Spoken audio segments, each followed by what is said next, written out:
जय हिंद दोस्तों। स्वागत है आपका अपने YouTube channel math with an Mukesh में, जिसमें हम लोग NCERT क्लास 9th का मैथ का अध्ययन कर रहे हैं। और आज हम लोग 9th के चैप्टर 4 का तीसरा भाग पढ़ने वाले हैं, जिसमें कि हम लोग देख रहे हैं कि दो चर वाले रैखिक समीकरण का आलेख। आज हम लोग दो चर वाले रैखिक समीकरण का आलेख खींचने के लिए सीखेंगे।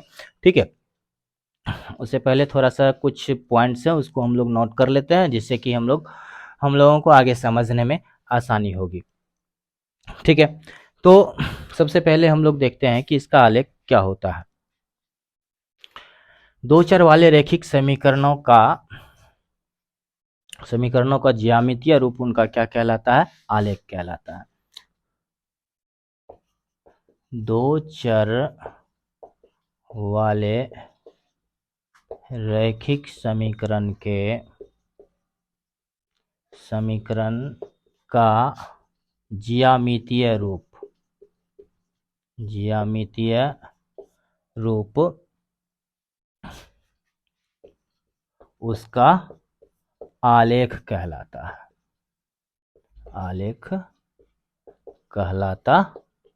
है। ठीक है, दूसरा पॉइंट है दो चर वाले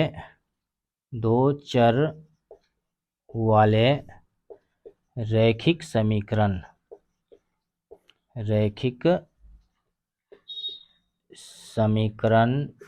का आलेख हमेशा एक सरल रेखा होती है,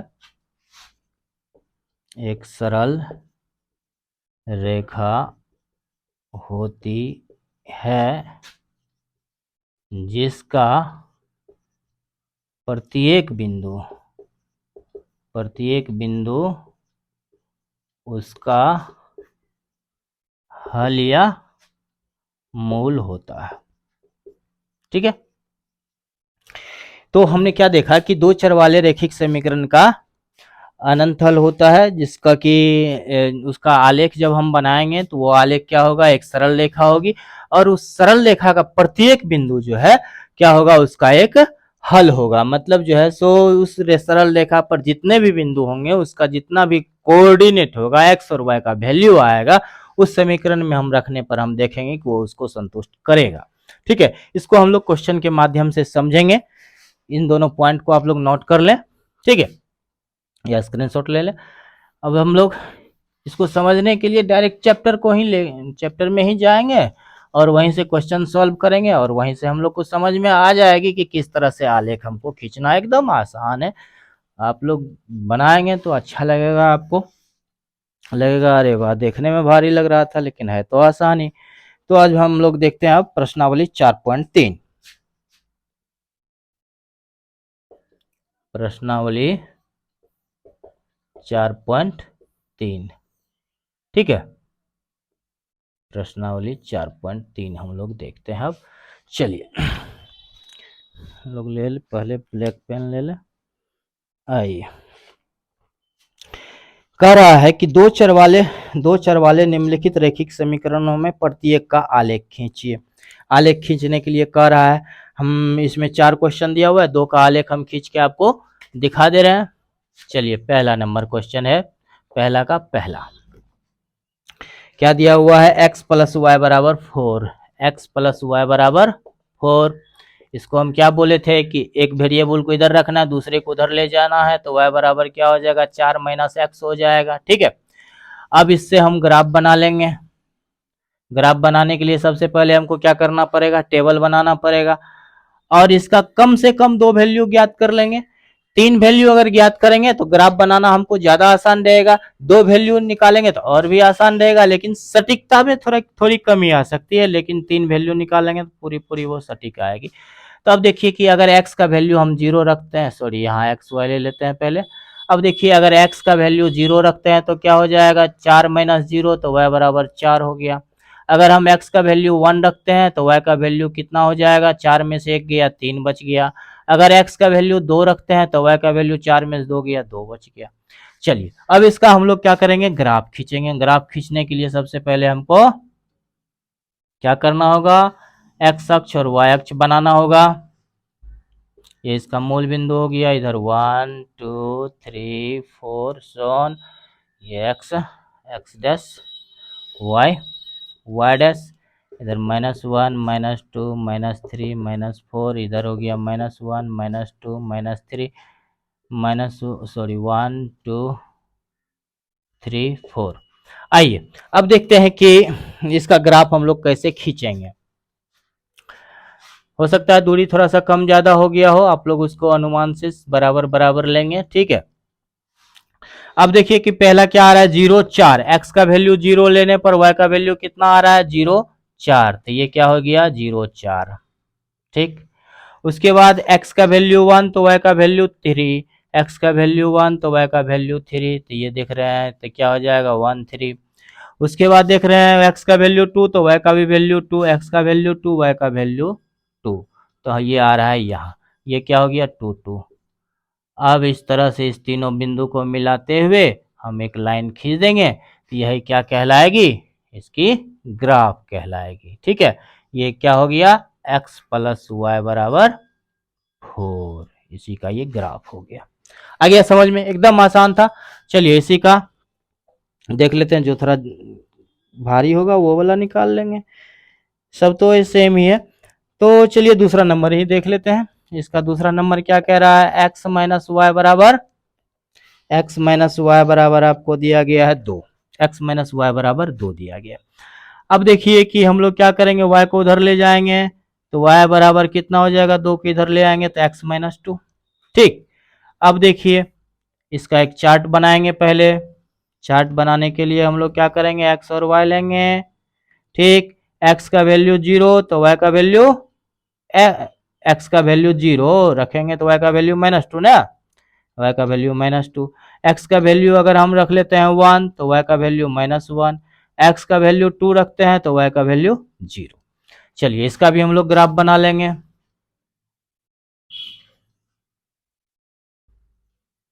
x x dash y y dash, ये हो गया 0 1 2 3 4, -1 -2 -3 -4, 1 2 3 4, -1 -2 -3 -4। चलिए अब देखिए x का वैल्यू 0 y का वैल्यू 2, x का वैल्यू 0 y का वैल्यू 2, तो ये क्या हो जाएगा 0 2, ठीक है। x का वैल्यू सॉरी x का वैल्यू 0 रहने पर y का वैल्यू -2 ना रहा है, तो ये हो जाएगा 0 -2, ठीक। उसके बाद देखिए x का वैल्यू 1 तो y का वैल्यू -1, x का वैल्यू 1 तो y का वैल्यू -1, तो ये पॉइंट आ रहा है लगभग यहाँ पर, तो 1 -1। x का वैल्यू 2 तो y का वैल्यू 0, तो मतलब ये पॉइंट हो गया 0 2, सॉरी वो x का वैल्यू 2 ना, 2 0 ना, 2 0। अब इस तीनों पॉइंट को मिलाते हुए हम लोग क्या करेंगे, एक रेखा खींच देंगे, यही क्या कहलाएगी, इस समीकरण का आलेख कहलाएगी। तो ये हो गया, ये कौन सा समीकरण हो गया, x माइनस वाई बराबर 2, ठीक है। यही इसका आलेख हो गया। इस तरह से आप तीसरा और चौथा क्वेश्चन भी बना लेंगे। अब हम लोग आएंगे दूसरे नंबर क्वेश्चन पे, क्वेश्चन नंबर 2। पहले इसको आप लोग नोट कर लें, फिर हम इसको मिटा देंगे। चलिए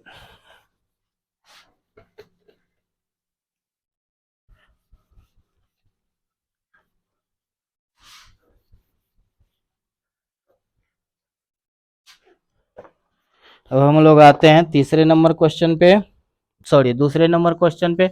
दूसरा क्या कह रहा है कि बिंदु 2 14 से होकर जाने वाली दो रेखाओं का समीकरण लिखिए।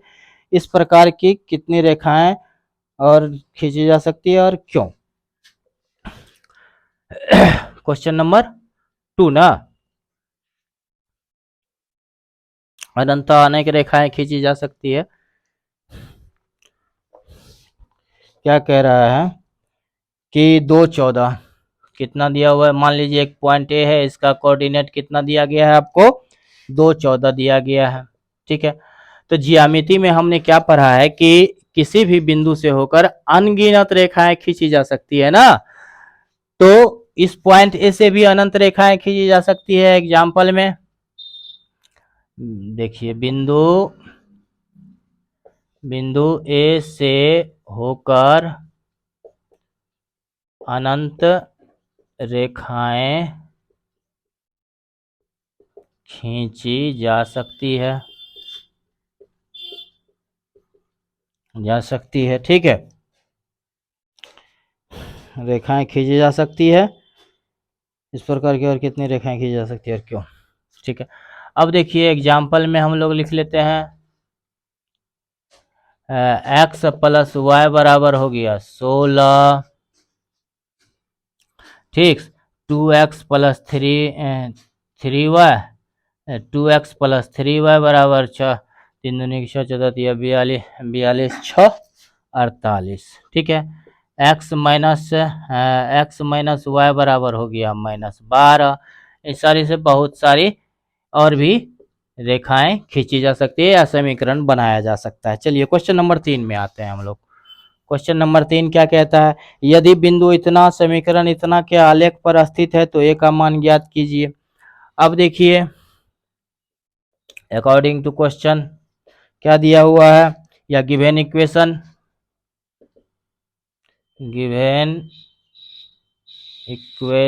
बराबर कितना दिया हुआ है आपको, 3y बराबर ax, 3y बराबर ax प्लस 7, ठीक है। अब क्या कह रहा है कि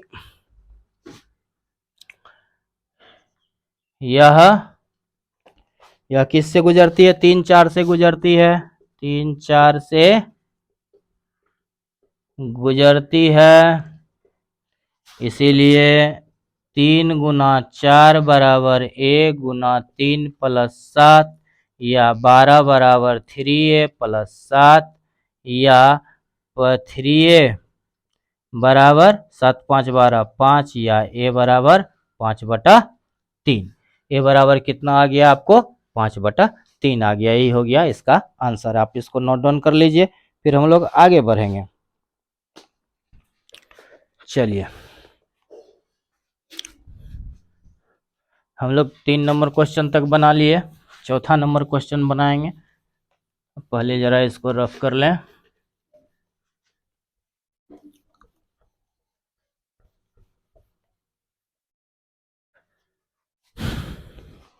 चौथा नंबर क्वेश्चन कह रहा है, एक नगर में टैक्सी किराया निम्नलिखित है। पहले किलोमीटर का किराया 8 रुपया और उसके बाद की दूरी के लिए प्रति किलोमीटर का किराया 5 रुपया है। यदि तय की गई दूरी x किलोमीटर हो और कुल किराया y हो तो इसको रैखिक समीकरण के रूप में लिखिए। क्वेश्चन नंबर 4 क्या कह रहा है कि मान लेते हैं हम लोग, या दिया हुआ है कि कुल दूरी बराबर, तय की गई दूरी बराबर x किलोमीटर, दिया है कि तय की गई दूरी बराबर x किलोमीटर, कुल किराया बराबर y रुपीज, ठीक है। अब कह रहा है कि उसके बाद पहला किलोमीटर जो होता है उसमें उसका रुपया कितना लेता है, 8 रुपया लेता है, और उसके बाद बाकी का कितना लेता है, 5 रुपया पर किलोमीटर लेता है। तो इसका समीकरण हमको ज्ञात करना है। अब देखिए कि कुल दूरी कितनी है, सपोज कीजिए, इसको हम इस फिगर में देखते हैं कि सपोज कीजिए यह कुल दूरी हो गया, यह लंबाई कितना हो गया x, और किराया बराबर कितना हो गया, बराबर हो गया y। अब देखिए कि कह रहा है कि पहला किलोमीटर जो है सो 8 रुपया लेगा, उसके बाद ये क्या क्या करेगा, 5 रुपया लेगा, ठीक है। तो इसको समीकरण के रूप में ढालने के लिए हम लोग क्या करेंगे, तो पहला किराया अकॉर्डिंग टू क्वेश्चन y बराबर क्या हो जाएगा, कुल रुपया बराबर पहला किलोमीटर का किराया हो गया 8 रुपया प्लस, अब देखिए कि अगर यह पूरा x था उसमें से इसको घटा लिए तो ये क्या बचेगा, यहां से यहां तक क्या बचेगा, x - 1 न बचेगा। पूरा x था उसमें से यह एक घटा लिए, यह 1 यूनिट हो गया पहला किलोमीटर, और वो 1 किलोमीटर घटा लिए तो ये कितना बच गया, x माइनस वन। तो x माइनस वन ये क्या रुपया है, 5 रुपये किलोमीटर है। या y बराबर हो गया 8 प्लस 5x माइनस 5, या इसी को लिखेंगे 5x या y बराबर 5x प्लस 3, या इसी को लिखेंगे 5x माइनस वाई प्लस 3 बराबर 0। यही इसका क्या हो गया, समीकरण हो गया। चलिए अब आते हैं क्वेश्चन नंबर 5 में। निम्नलिखित आलेख में प्रत्येक दिए गए विकल्पों का सही समीकरण लिखिए। ठीक है, इसको आसानी से हम लोग बना सकते हैं, ठीक है ना। इसको पहले नोट तो कर ही लिए होंगे आप लोग। 5वां नंबर क्वेश्चन देखते हैं क्या कहता है। समीकरण भी दिया गया है और उसका ग्राफ भी दिया गया है, तो हम लोग को चुनना है कि कौन सा किसका किसका ग्राफ है, ठीक है ना। कह रहा है निम्नलिखित आलेख में से प्रत्येक आलेख के दिए गए विकल्पों में सही समीकरण का चयन कीजिए, ठीक है। क्वेश्चन नंबर 5, क्वेश्चन नंबर 5 का पहला देखिए। क्वेश्चन नंबर 5 का पहला, ये आलेख आपको दिया गया है। आलेख क्या है, यहाँ 1 2 3 -1 -2 -3, यह हो गया 0, यहाँ 1 2 3, यहाँ -1 -2 -3, ठीक है। अब देखिए कि एक पॉइंट है 1 1 पर -1 1, ये हो गया -1 1, ठीक। और उसके बाद दिया हुआ है दूसरा पॉइंट है 0 0, और तीसरा आया है 1 -1 1 -1, ठीक। अब देखिए ये इस तरह से जा रहा है। अब कह रहा है कि किस समीकरण का हल है। अब पहला देखिए, पहला x is equal to y, ये ग्राफ दिया गया है। अब इसमें पहला नंबर देखिए, x बराबर y, क्या यह है x बराबर y, यह है नहीं है, x और y नहीं है बराबर में। दूसरा नंबर x प्लस वाई बराबर 0, x प्लस वाई बराबर 0, यहाँ देखिए 1 -1 ये 0 हो जाएगा, ये सही है। तीसरा ये, तीसरा y बराबर 2x, y बराबर 2x, क्या y बराबर 2x है, नहीं है। चौथा नंबर आइए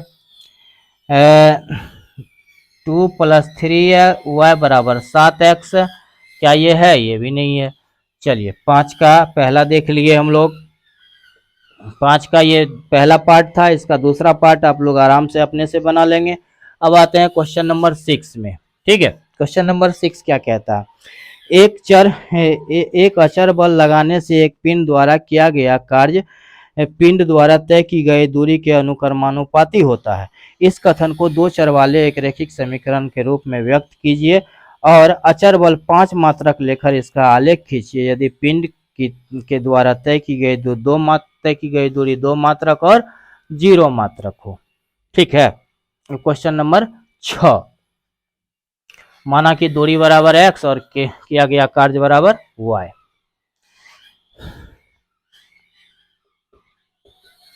माना कि दूरी बराबर x तथा किया गया कार्य बराबर क्या हो जाएगा, y। तो अकॉर्डिंग टू क्वेश्चन से क्या हो जाएगा। अब कहता है कि बल बराबर क्या होता है, समय दूरी बराबर बल बराबर सॉरी क्या कह रहा है कि एक चर बल लगने से पिंड में किया गया कार्य अनुक्रमानुपाती होता है और इसके व्यक्त किया 5 मात्रक से लेकर, तो यहाँ क्या हो जाएगा 5 मात्रक खींचिए, ठीक है। अब देखिए तो y बराबर कितना हो जाएगा, 5x हो जाएगा। y बराबर 5x हो गया तो इसका सबसे पहले हम लोग एक टेबल बना लेते हैं। टेबल कितना हो जाएगा, टेबल x और y, x का वैल्यू अगर 0 लें तो y का वैल्यू कितना आ जाएगा, x का वैल्यू 0 तो y का भी वैल्यू 0, और x का वैल्यू 2 लें तो y का वैल्यू कितना आएगा, y का वैल्यू हो जाएगा 5 दूनी के 10, ठीक है। 5 दूनी के 10 हो जाएगा। अब इसका जो है सो हम लोग क्या करेंगे, एक ग्राफ खींच लेंगे तो हो जाएगा इस तरह से 0 -1 -2 -3 1 2 3 4 1 2 3 4 5 6 7 8 9 और 10। ठीक है, इस तरह से आ गया। अब देखिए हम लोग क्या आ रहा है, 0 0 एगो यहाँ आ रहा है, उसके बाद 2 10 आ रहा है, 2 और 10 यहाँ आ रहा है। ठीक है, ये हो गया 2 10, ये हो गया 0 0। अब इसको मिलाते हुए हम लोग क्या करेंगे, ग्राफ खींच लेंगे। यही क्या कहलाया, y बराबर 5x कहलाया। ठीक है, क्वेश्चन नंबर 6 भी हम लोग देख लिए। चलिए आप लोग इसको नोट कर लीजिए, फिर हम लोग आगे बढ़ेंगे। तो अभी हम लोग देख रहे हैं प्रश्नावली 4.3 और इस 4.3 का 6ठा नंबर क्वेश्चन तक हम लोग पढ़ चुके हैं। अब 7वां नंबर क्वेश्चन में आते हैं हम लोग। 7वां नंबर क्वेश्चन कहता है कि एक विद्यालय की कक्षा 9 में यामिनी और फातिमा ने मिलकर भूकंप पीड़ित व्यक्तियों की सहायता के लिए प्रधानमंत्री कोष में 100 रुपया अंशदान दिए। एक रैखिक समीकरण लिखिए जो इन आंकड़ों को संतुष्ट करती हो। उनका अंशदान x और y मान सकते हैं। इस समीकरण का आलेख भी खींचिए। तो 7वां नंबर क्वेश्चन देखिए, माना कि क्या मानना है, कौन कौन है इसमें, फातिमा यामिनी और फातिमा, माना कि यामिनी द्वारा दिया गया अंशदान है, दिया गया अंशदान, हाँ, अंशदान बराबर x रुपया। ठीक है, तथा और कौन है, फातिमा द्वारा दिया गया अंशदान बराबर y रुपया। अकॉर्डिंग टू क्वेश्चन क्या कह रहा है, दोनों मिलकर कितना दे रही है, 100 रुपया दे रही है। तो x प्लस वाई बराबर क्या हो जाएगा, x प्लस वाई बराबर 100 या y बराबर 100 माइनस x। चलिए अब इसका एक हमको ग्राफ भी बनाना है ना। समीकरण तो बन गया, समीकरण ये हो गया। और इसका टेबल बनाने के लिए सबसे पहले हमको क्या करना पड़ेगा, चलिए ये हो जाएगा x, ये हो जाएगा y। x का वैल्यू अगर हम लोग 50 लेते हैं तो y का वैल्यू क्या हो जाएगा, x का वैल्यू 50 तो y का वैल्यू, नहीं तो सब 0 ले लो, x का वैल्यू 0 तो y का वैल्यू 100, x का वैल्यू 50 तो y का वैल्यू, तो y का वैल्यू हो जाएगा 50। ठीक है, x 50 y 50 दोनों हो गया। चलिए अब हम लोग आते हैं, लाइन कट गया है थोड़ा सा। चलिए अब हम लोग देखते हैं कि इसका ग्राफ कैसे खींच पाएंगे। हम लोग ग्राफ खींचने के लिए क्या करेंगे, अब देखिए यहाँ लंबा लंबा संख्या लिया गया है, इसीलिए हम लोग क्या करेंगे, इसको थोड़ा सा हम लोग भी लंबा ले लेंगे। 1 2 3 4 5, 1 2 3 4 5। तो यहाँ से हम लोग लेते हैं 20 40 60 80 100। 1 2 3 4 5, 20 40 60 80 100। यहाँ हो गया -20 -40 -60 -80। इधर हो गया -20 -40 -60 -80 100। अब देखिए कि हमको ग्राफ खींचना है तो हमको कितना है, 0 और 100 है, तो 0 100 0 100 ये पॉइंट आ गया, ये हो गया 0 100। उसके बाद 50 50। अब देखिए इसका यहाँ 50 होगा, इसका यहाँ 50 होगा, तो इसका इस तरह से यहाँ लगभग आएगा, क्या लगभग यहाँ आएगा, ये क्या हो गया 50 50। अब इसी को मिलाते हुए एक लाइन खींच देंगे, यही क्या कहलाएगा, इसका ग्राफ कहलाएगा। ठीक है, तो हम लोग आज 7 नंबर क्वेश्चन भी बना लिए। चलिए अब आगे चलेंगे। क्वेश्चन नंबर 8, क्वेश्चन नंबर 8 में हम लोग आते हैं। इसको पहले आप लोग नोट डाउन कर लीजिए।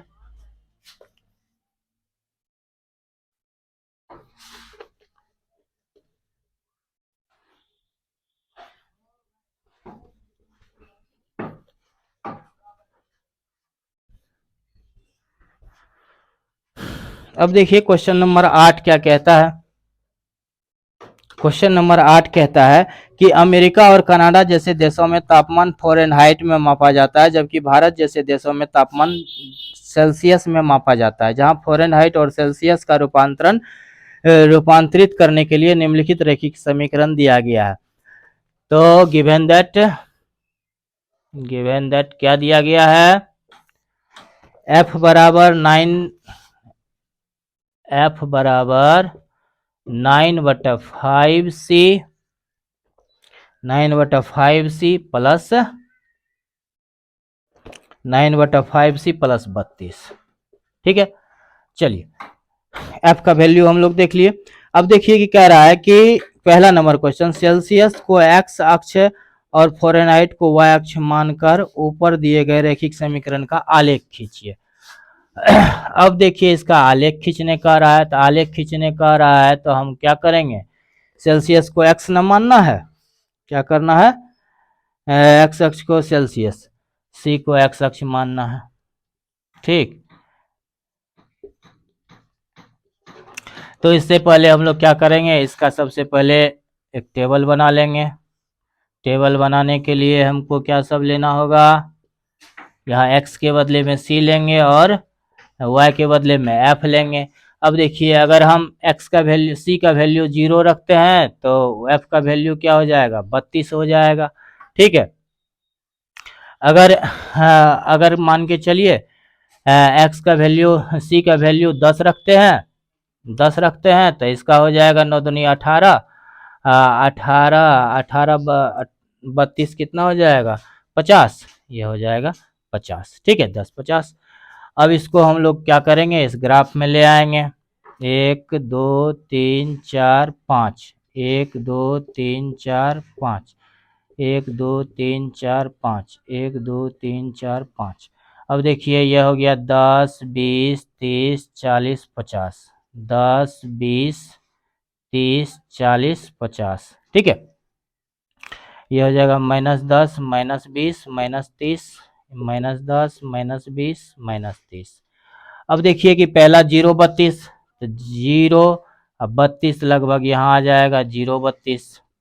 ठीक, उसके बाद है 10 50, 10 10 के बाद यहाँ क्या हो जाएगा 50, यहाँ ये क्या हो गया 10 50। अब इस दोनों को मिलाते हुए लाइन खींच देंगे, यही इसका क्या हो गया, ग्राफ हो गया। ठीक है, चलिए दूसरा नंबर, ये हो गया पहला ग्राफ खींचने के लिए। दूसरा नंबर, दूसरा कह रहा है यदि तापमान 30 डिग्री हो तो फ़ारेनहाइट तापमान कितनी होगी। तो C बराबर कितना हुआ है 30 डिग्री, 30 डिग्री C, तो इसीलिए F बराबर कितना हो जाएगा 9/5 गुना 30 प्लस 32, 5 का 5 5 36 9 6 के 54 प्लस 32 बराबर हो गया 4 2 6 5 3 8, 86 डिग्री F हो जाएगा। चलिए तीसरा नंबर, इसका तीसरा नंबर कह रहा है यदि तापमान 95 डिग्री F हो तो सेल्सियस का मान ज्ञात कीजिए। F बराबर कितना दिया हुआ है 95 डिग्री, सो या 9/5C प्लस 32 बराबर 95, या 9/5C बराबर 32 में से 95 में से 32 चला गया, 3 2 5 6 3 9, या C बराबर हो जाएगा 63 गुना 5/9, 9 9 9 6 के 54 9 7 63 बराबर कितना हो गया 35 डिग्री C। चलिए उसके बाद तीसरा, चौथा नंबर में हम लोग आते हैं। चौथा नंबर क्वेश्चन कह रहा है, चौथा नंबर कहता है यदि तापमान 0 डिग्री C हो तो फ़ारेनहाइट तापमान क्या होगा, यदि तापमान 0 डिग्री F हो तो तापमान सेल्सियस क्या होगा। अब देखिए इफ सी बराबर 0 देन एफ बराबर कितना हो जाएगा 9/5 गुना 0 प्लस 32 बराबर हो गया 32 डिग्री एफ। इफ एफ बराबर 0 तो सी बराबर कितना हो जाएगा। अब देखिए ये 0 हो गया, इधर हो जाएगा -32 गुना 5/9, यही इसका आंसर हो जाएगा। चलिए उसके बाद 5वां नंबर, ऐसा कोई तापमान है जो दोनों संख्यात्मक मान बराबर हो। 5वां नंबर, इफ सी बराबर 40 डिग्री तो एफ बराबर कितना हो जाएगा 9/5 गुना 40 प्लस 32 5 40 9 कितना हो जाएगा -40 ना, -40 ले लेते हैं तो कितना हो जाएगा 8 तो यहाँ माइनस लग जाएगा तो 9 8 72 -72 प्लस 32 बराबर कितना हो जाएगा -40। तो हम क्या देखते हैं सी और एफ -40 डिग्री पर समान होता है। तो आज हम लोग यहीं तक पढ़ेंगे। हम लोग चैप्टर 4.3 को ख़त्म कर चुके हैं, फिर हम लोग 4.4 अगले क्लास में पढ़ेंगे। आज यहीं तक रहेंगे। जय हिंद।